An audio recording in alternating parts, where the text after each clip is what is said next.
At ito na nga po, pinarte-parte ko na yung aking nilutong biryani. Ayan. Share ko naman po sa mga kasama.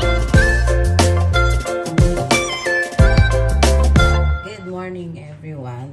Ako ngayon ay magluluto ng chicken biryani. Yung kapatid ko ang marunong neto. Pero kasi nakabakasyon kaya hindi po ito perfect. Pero pwede tayong gumawa ng sarili nating diskarte para maluto natin yung ating gusto.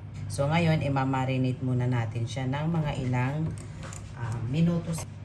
Masala, curry powder, garlic powder, black pepper, at syempre, dagdag pampalasa, asin, at yogurt. Mimix lang po natin ito ng maayos. Lemon.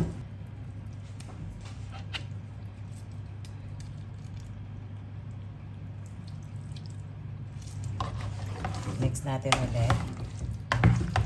Ito na po yung mga ibang ingredients natin. Siyempre, ang una dito yung rice. 6 cups po ito. Meron ako ditong maliliit na patatas. Ayan. Meron din po ako ditong sibuyas. But dahil wala akong chili powder, ang gagamitin natin ay ito. At bawang. Ito ay parsley. Ito ay coriander leaves. At dahil wala akong kamatis, ang gagamitin ko dito ay tomato paste. Ito po. Ibababad ko po muna ito. Marami akong lulutuin para isi-share natin po ito sa ating mga kasama. Madali lang naman po ibabad to, hugasan at saka lagyan lang ng tubig. Kaya hindi ko na po ipapakita. So tapos na po natin i-prepare yung ating mga ingredients. Ito ay panggisa ko sa karne. Ito naman yung pipritihon kong pang toppings natin. Ito na yung ating potato and ito na yung ating parsley and coriander. Saffron. Kailangan din po natin ito. Ayan. Maglalagay lang po ako ng konti dito. Ganyan lang po kadami ang ating saffron at ibababad natin ito sa tubig. Ganito lang na ninyo, nagkukulay siya. Oil.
Nagdadagdag po ako ng tubig dito using nung pinagbabaran ko kasi nandun yung mga rekado niya.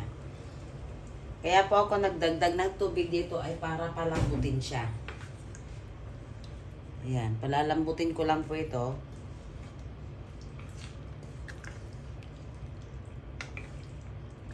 Salt. Naglalagay po ako dito ng coriander and parsley leaves. Ayan. Para more healthy siya. Dapat po ito naigisa kaso nakalimutan ko.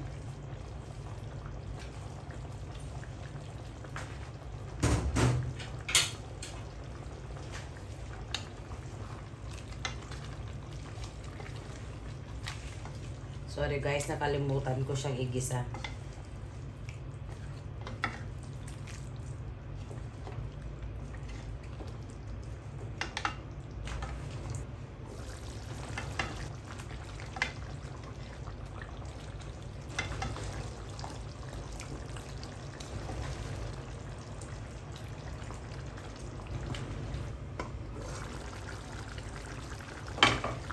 dahil malapit na po itong maluto, start na rin natin lutuin ng ating rice.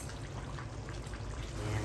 Using ng oil na pinagprituhan ko ng sibuyas. Ayan. Lagay na po natin itong mga other ingredients niya. Then, lalagay na po tayo ng water. Ito na po yung ating rice. Sinala ko na po ito para ma-drain yung tubig niya. Yan. Lambot-lambot na siya. Ito na po yung ating karne. Yan, antayin ko lang po ito lumambot yung patatas niya. Ayan. Pero okay na po ito. Itong ganitong klase ng lapot po. Okay na po ito.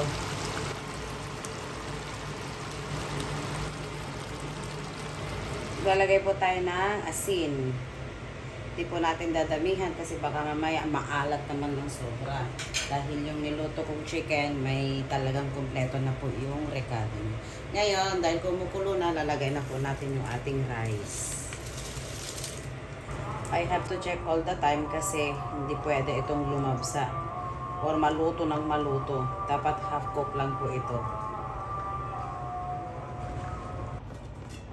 Konti pa. Ito po, okay na. Sasalain ko na po ito. Hindi ko na po ipapakita. Sasalain ko lang naman po ito para matanggal yung tubig niya. Ito na po, sinala ko na. Ngayon, iaayos naman natin sa kaldero. Wala po akong butter, kaya ito ang gagamitin ko. Yung oil na pinagprituhan ko pa rin po. Pero sana butter ang ilalagay dito para mas masarap. Lalagyan ko lang po ito ng oil para hindi po dumikit yung rice natin sa ilalim mamaya. And then, lalagyan ko po ito ng rice. Ayan. Dadamihan ko ng konti. Ayan. Add na po natin itong karne. Sauce niya para umano po ito at iyan ang iyan. Para po magkulay yung rice.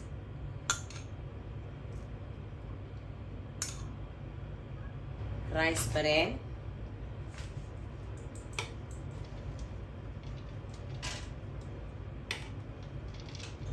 Eto.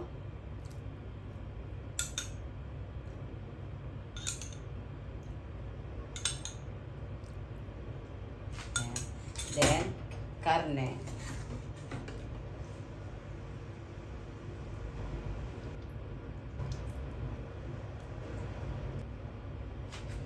Rice.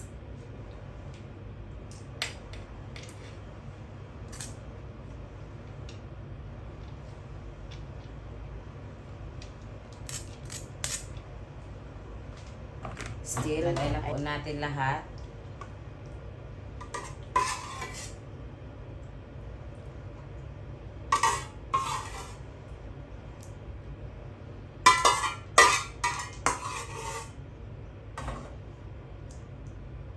Then, last, yung ating kokonting rice na natitira.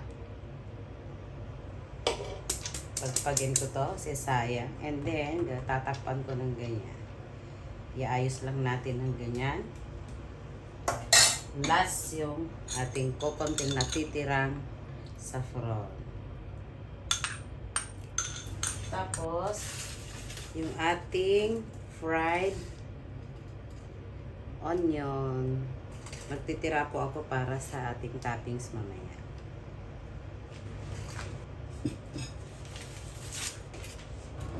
Nilagyan ko po ito ng foil. Let's check po kasi nakaka 10 minutes na siya. Ayan, may tubig siya. Ayan. Tignan niyo po, oh. Ayos ang ating ginawang biryani. Ayan. Kaka-proud naman.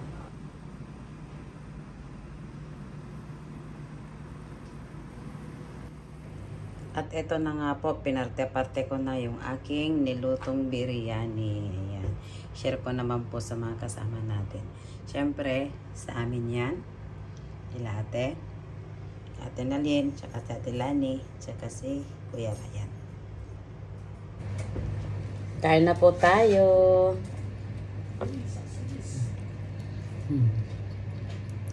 Kain ko yan.